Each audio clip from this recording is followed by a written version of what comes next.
If I told you even one of the secrets that Jesus whispered to his inner circle, you'd probably close this video and never speak to me again. That's exactly what happened to the early Christians who dared to read these forbidden words. They were burned alive along with their books. This isn't some conspiracy theory or religious fantasy. This is about real teachings discovered in 1945 that were so dangerous the church spent centuries trying to erase them from existence. Why? Because these secrets promise something the church never wanted you to know. That you can become immortal and reign over everything without needing them. Yeah, you heard that right. How can you literally never taste death? Sounds completely insane, doesn't it? Like something straight out of a fantasy novel. But here's the thing. This very question is at the heart of Jesus' most explosive teachings that almost got lost forever. If we were having this conversation a few hundred years ago, I'd already be on trial for heresy right now. So get ready for the comment section to explode with prayer emojis and accusations that I'm possessed by demons. Can't wait for someone to call me a satanic reptilian again. We're about to reveal what was once unthinkable. Your awakening starts now. Imagine discovering that there's a treasure buried for almost 2,000 years, containing secrets that could completely transform your understanding of spirituality and the true purpose of human existence. Well, this discovery actually happened. In 1945, when an Egyptian peasant found ancient jars filled with forbidden texts in the Nag Hammadi desert. Among these manuscripts was the Gospel of Thomas, a document that the early church tried to destroy completely, because its words contained such powerful gnosis that it threatened the entire structure of religious control of that era. What made this gospel so dangerous? The promise that any person could achieve illumination and transcend even death through the awakening of consciousness. These weren't just pretty words or poetic metaphors, but practical instructions for accessing higher states of energy and consciousness. The discovery of this text represents a milestone in modern Gnosticism, revealing teachings that Jesus shared only with his closest disciples. The Gospel of Thomas differs drastically from the canonical texts we know today, because it doesn't tell a linear story about Jesus' life, but presents 114 secret sayings that function as keys to unlock inner mysticism. Each saying works like a cosmic puzzle designed to awaken dormant aspects of human consciousness through paradoxes and surprising revelations. For example, when the text states that whoever finds the correct interpretation of these words will not taste death, it's not just talking about physical survival, but about discovering the eternal nature of consciousness that transcends all material limitations. These hidden teachings were transmitted orally among initiates, preserving a tradition of spiritual awakening that goes back to the most ancient mystery schools. The energy contained in these words has a unique transformative quality, capable of activating centers of consciousness that remain dormant in most people. It's as if each saying were a specific frequency designed to tune the human soul to higher realities of existence. The reason why the early church tried to completely eradicate these texts becomes evident when we understand that they represent a direct threat to the hierarchical system of spiritual mediation. While official doctrine teaches that salvation must necessarily pass through intermediaries and institutions, the Gnosticism present in the Gospel of Thomas declares that each individual has direct access to the source of all that is. This revolutionary perspective completely eliminates the need for priests, external rituals, or any form of centralized religious authority. Imagine discovering that you always had the keys to the kingdom of heaven stored within your own being, but were convinced that you needed to pay tolls to third parties to access them. The ecclesiastical leaders of that era immediately understood that if these ideas spread, all their power and influence would crumble like a house of cards. That's why they ordered that all copies be burned, and that anyone found with these texts be punished as a heretic. Fortunately, some courageous initiates recognized the invaluable worth of these teachings and risked their lives to preserve them for future generations. They carefully buried the manuscripts in ceramic jars, sealing them against time and the elements in an impressive demonstration of faith in humanity's awakening of consciousness. These anonymous guardians of gnosis understood that there would come a moment in history when humanity would be ready to receive these transformative teachings again. It's almost as if they had sent a message through time, knowing that someday someone would find this spiritual treasure exactly when they needed it most. The synchronicity of this discovery in 1945, right after a devastating world war, suggests that there's a superior intelligence orchestrating humanity's collective awakening. Every person who today has access to these texts is part of a special lineage of seekers who were chosen to receive and transmit this ancestral wisdom. The transformative impact of these secret teachings goes far beyond intellectual knowledge, because they function as catalysts for direct experiences of illumination and expansion of consciousness. When someone truly understands and applies the principles contained in the Gospel of Thomas, they're not just studying religion or philosophy, but actively participating in a process of spiritual alchemy that transmutes ordinary consciousness into something completely new. It's a path that requires courage, because it questions absolutely everything we were taught about our nature and purpose, revealing truths that can be disturbing for those who are still attached to conventional illusions. The energy released by this understanding doesn't remain static, but creates expansive waves that influence all aspects of a person's life, from relationships to the perception of material reality. This transformation prepares the ground for an even deeper understanding about where exactly this divine kingdom can be found, and the answer might completely surprise those who have always looked to the sky searching for answers. The dimension of consciousness accessible here and now. This isn't a poetic metaphor or an abstract philosophical concept, but a concrete reality that can be directly experienced by anyone willing to direct their attention inward. Authentic spirituality begins with this fundamental shift in perspective, abandoning the external search for divine approval and recognizing that sacred energy permeates every cell of our being. The awakening of consciousness occurs at the exact moment when we understand that we don't need to go anywhere or wait for any special condition to access elevated states of illumination. Jesus was literally saying that we carry within us the same creative power and the same divine essence that governs the entire universe. This understanding represents a Copernican revolution in how we understand our relationship with the source of all that is, because it completely eliminates the need for intermediaries or complex rituals to establish spiritual connection. Imagine discovering that throughout your entire life, you searched for a treasure in distant lands, when in reality, it had always been buried in your own backyard. True mysticism doesn't happen in isolated monasteries or during elaborate ceremonies, but in the silent intimacy of the human heart, where resides an inextinguishable spark of cosmic consciousness.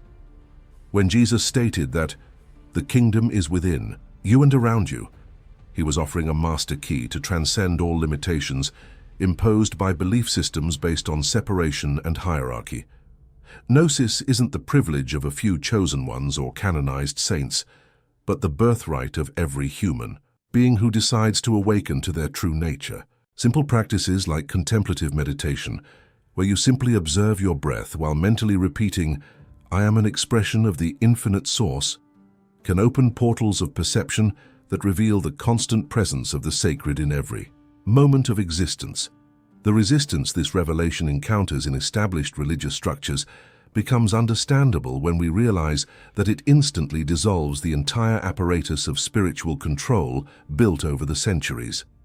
If each person can directly access divine wisdom through the awakening of consciousness, what would then be the function of priests, pastors, or any authority that positions itself as a mediator between the human soul and the Creator? Original. Gnosticism always recognized this fundamental truth, teaching that illumination is an internal process of removing veils that obscure our perception of ultimate reality. It's like cleaning dust from a mirror that always perfectly reflected light, but had been covered by layers of conditioning and limiting beliefs. Spiritual energy doesn't need to be invoked or channeled from external sources, because it already flows naturally through our energy system, like blood flows through veins. The only thing necessary is learning to recognize and tune into this frequency that's already present, but usually goes unnoticed due to the constant mental noise that characterizes ordinary consciousness. The most extraordinary aspect of this discovery is that it instantly transforms our perception about the nature of death and eternal life, revealing that immortality isn't something we conquer in the future, but something we already possess in the present moment.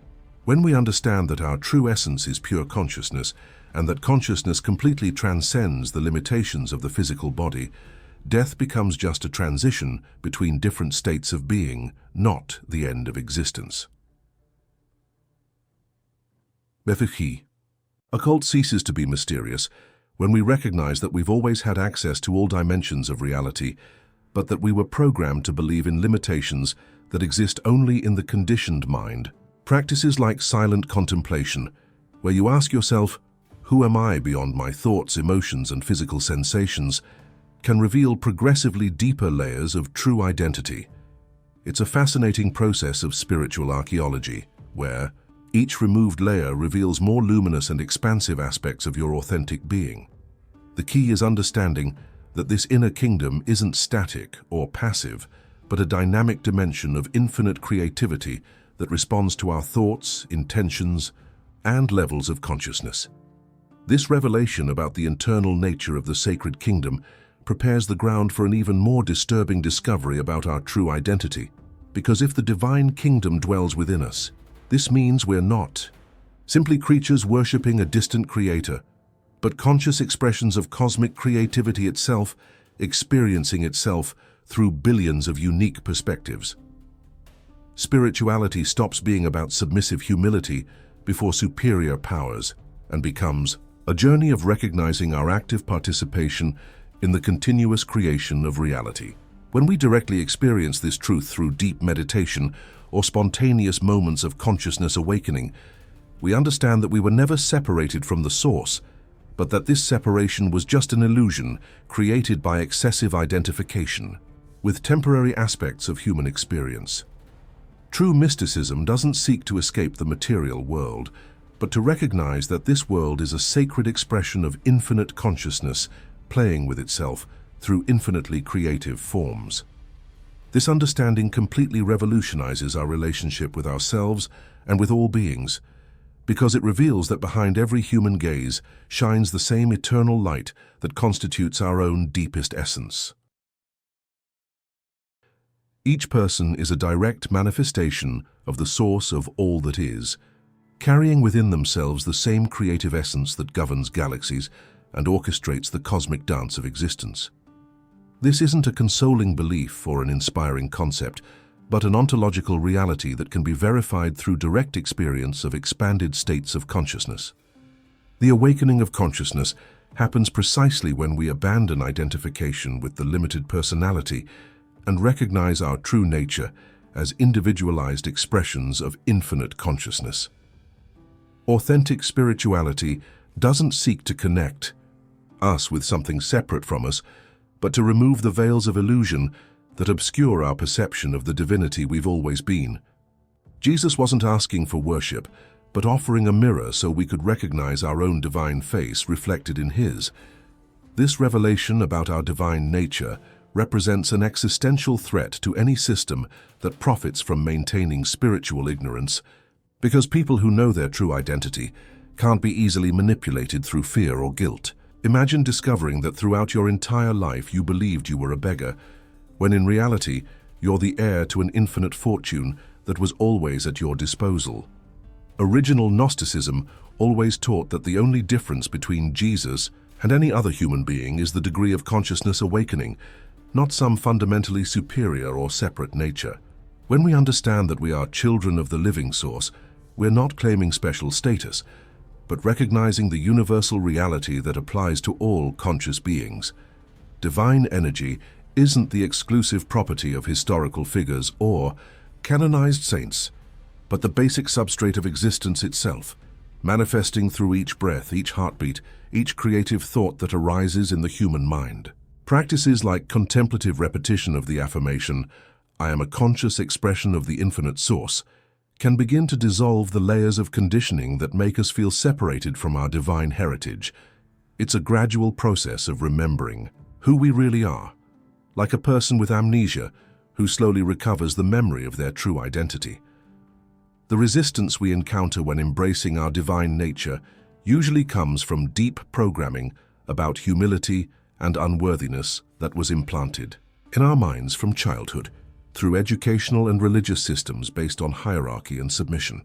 But true humility doesn't consist in denying our divinity, but in recognizing that this same divinity dwells equally in all beings, eliminating any basis for arrogance or superiority.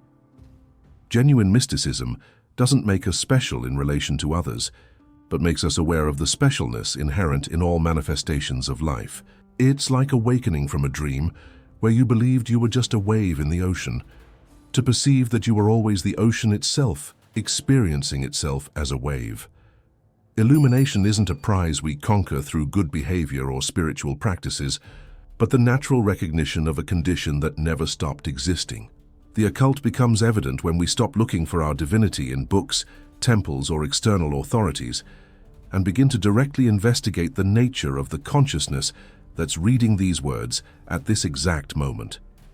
This investigation can be done through simple questions like, who is aware of my thoughts? Or what remains constant while all my emotional states change?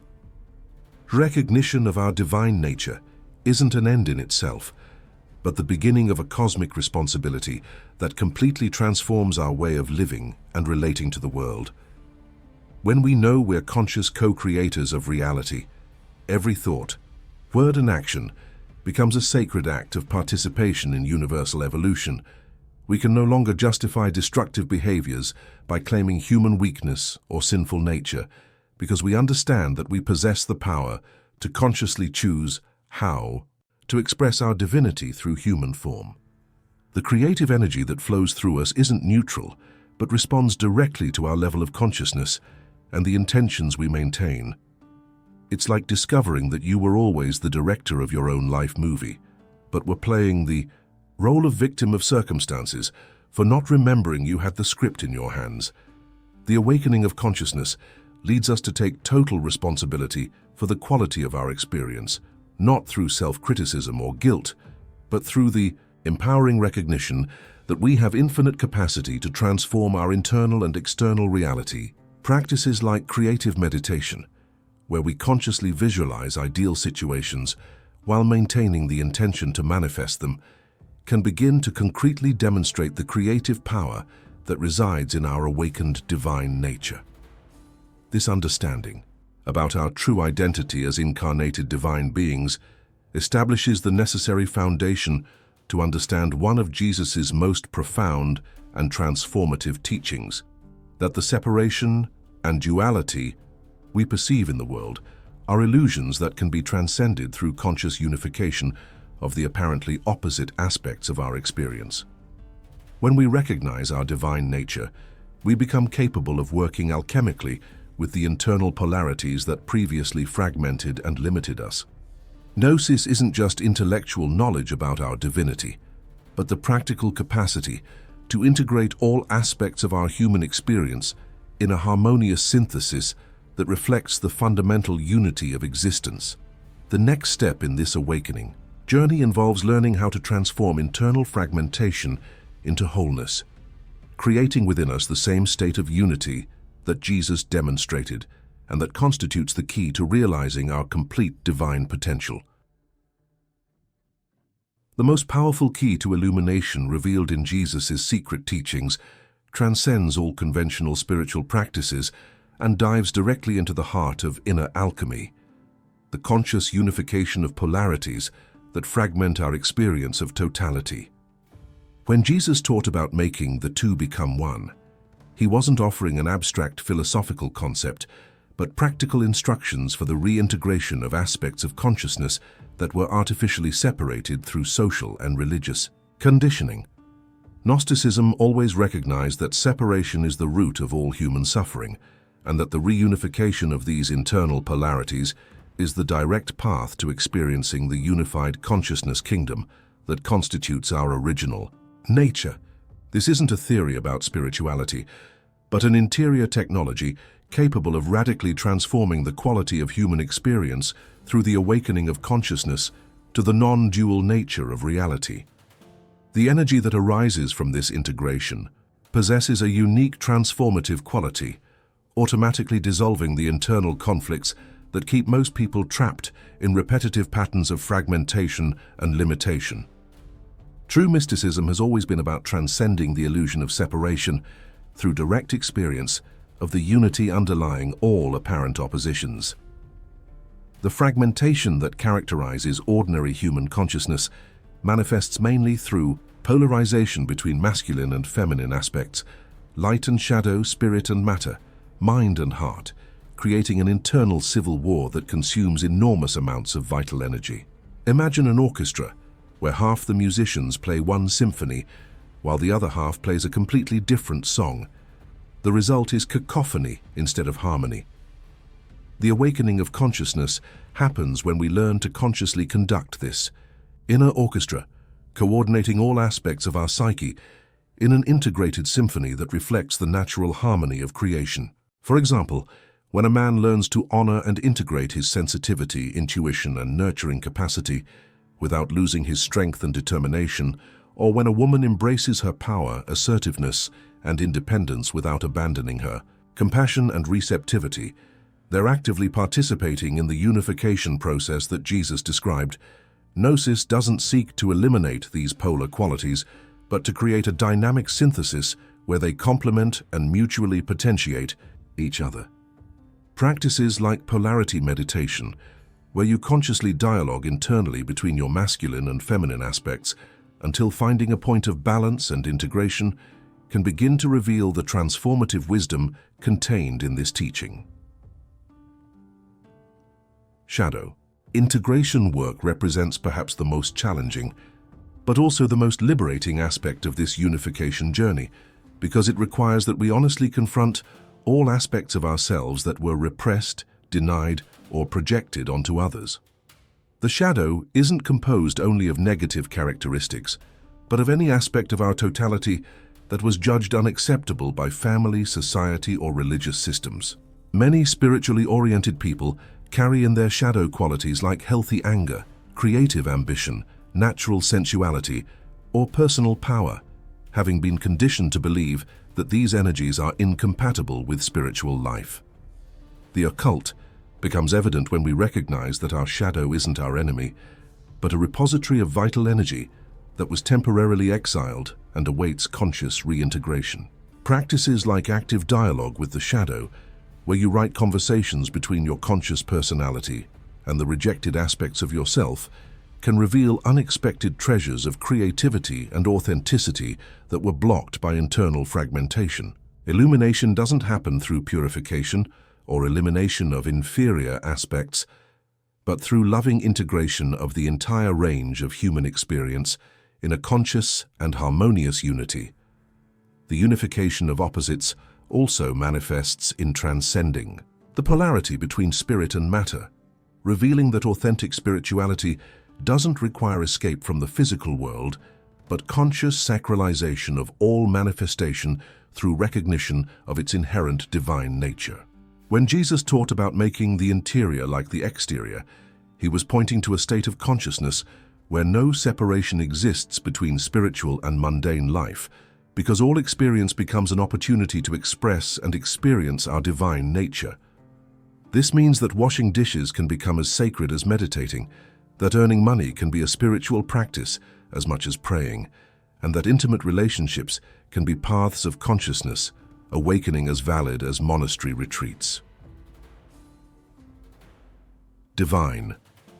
Energy doesn't dwell only in temples or special moments, but permeates every atom of material existence, awaiting our conscious recognition and celebration. Practices like conscious presence in everyday activities, where you maintain the intention to perceive the sacred in simple tasks like eating, walking, or conversing, can begin to dissolve the illusion of separation between spiritual and common life. Mature mysticism doesn't flee from the world, but transforms the world through the quality of consciousness we bring to every moment of human experience. This journey of inner unification prepares the ground for the most extraordinary revelation of all, that physical reality itself is a dynamic manifestation of consciousness and light, and that our ordinary perception of matter as something solid and separate is just a limitation of our conditioned senses. When we achieve a sufficient degree of internal integration, our perception refines to the point of beginning to detect the subtle frequencies of energy and information that constitute the real substrate of material existence. Gnosis isn't just an intellectual understanding about the nature of reality, but a perceptual transformation that allows us to directly experience the conscious light that manifests as all the apparently solid forms of the physical universe. This discovery completely revolutionizes our relationship with the body, with nature, and with all material manifestation, revealing them as sacred expressions of the same infinite consciousness that constitutes our own deepest essence. The final revelation of Jesus' secret teachings completely transcends the limits of conventional religion and dives into the depths of quantum physics and sacred cosmology, revealing that all material reality is a dynamic manifestation of conscious light condensed into apparently solid forms.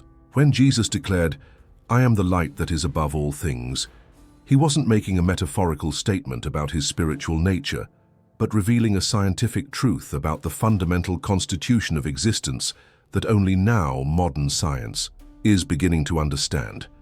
Gnosticism always taught that matter is crystallized spirit, that atoms are vortexes of conscious energy, and that the separation between observer and observed is an illusion created by the limitation of our perceptual instruments.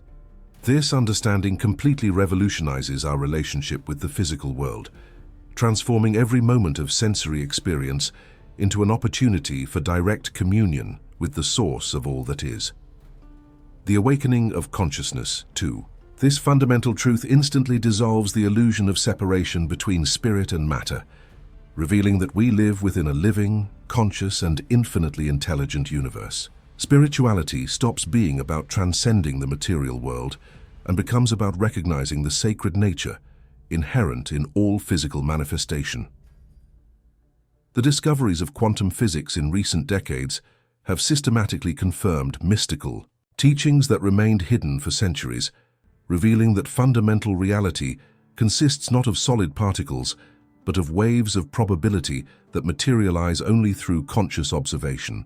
When physicists discovered that light simultaneously possesses wave and particle characteristics, depending on how we choose to observe it, they were rediscovering a truth that Jesus had taught 2,000 years ago, that consciousness and light are fundamental aspects of the same primordial reality. Modern mysticism doesn't contradict science, but offers a broader context for understanding its most surprising discoveries. Imagine discovering that each photon of light carries information about the entire universe, that each atom in your body is constantly exchanging energy with distant stars, and that your individual consciousness is simultaneously unique and indistinguishable from universal cosmic consciousness. The energy you experience as emotions, thoughts, and physical sensations is literally the same energy that governs planetary rotation and nuclear fusion in the heart of stars. Practices like light meditation, where you visualize your body as a luminous energy system interconnected with all creation, can begin to reveal experientially this truth that previously seemed only conceptual.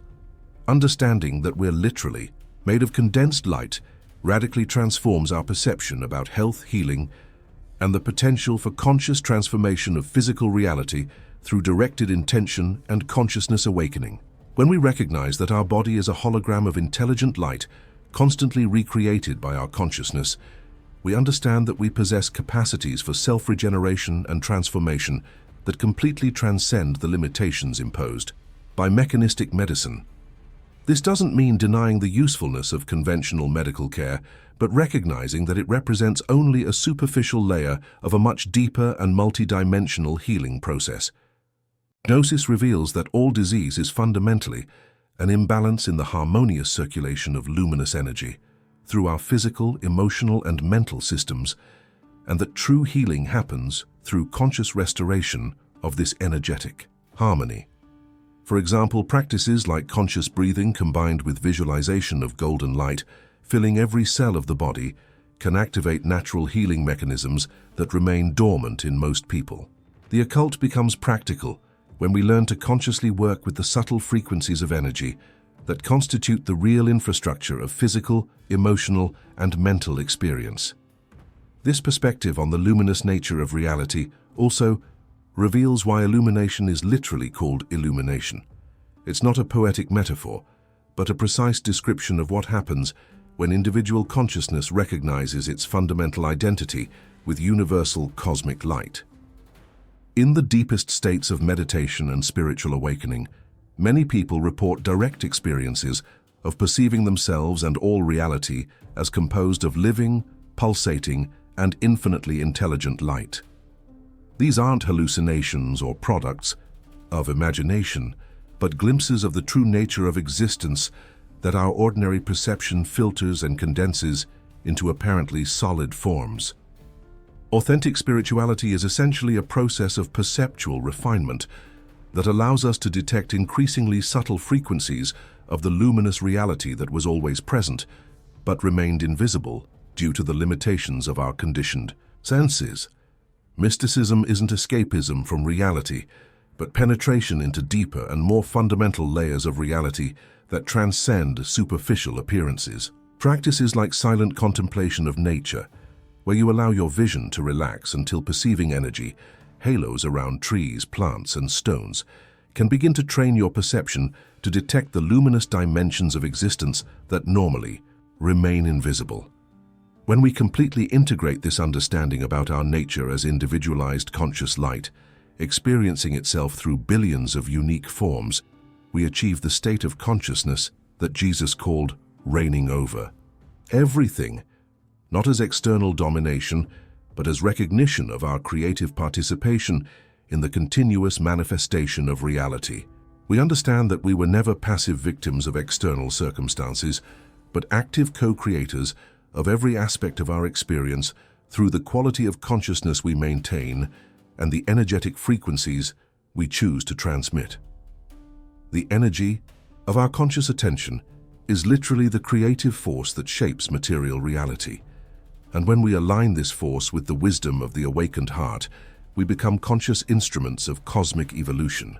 The awakening of consciousness to this truth doesn't separate us from common humanity, but makes us more effective in serving the collective awakening of our species to its true divine nature. Gnosis isn't an exclusive privilege of a few initiates, but the natural evolutionary destiny of all individual consciousness that chooses to remember its cosmic origin and purpose. Practices like unity meditation, where you consciously dissolve into universal light while maintaining the intention to radiate this light through your unique human form, can begin to concretely manifest this Christ consciousness state that represents the next stage of human evolution. Now you know the secrets the church tried to destroy. But knowledge without application is just entertainment. Are you going to keep living like you're just human, or will you awaken to your true divine nature? Start today. Meditate on your luminous essence, unify your internal opposites, recognize the kingdom that already dwells within you. How much longer will you postpone your own illumination? Jesus didn't want worshippers, he wanted equals.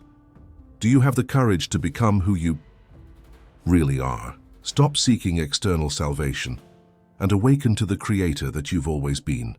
Subscribe to the channel and hit the notification bell to continue this awakening journey. The fire of Gnosis is lit. Let it completely transform your life.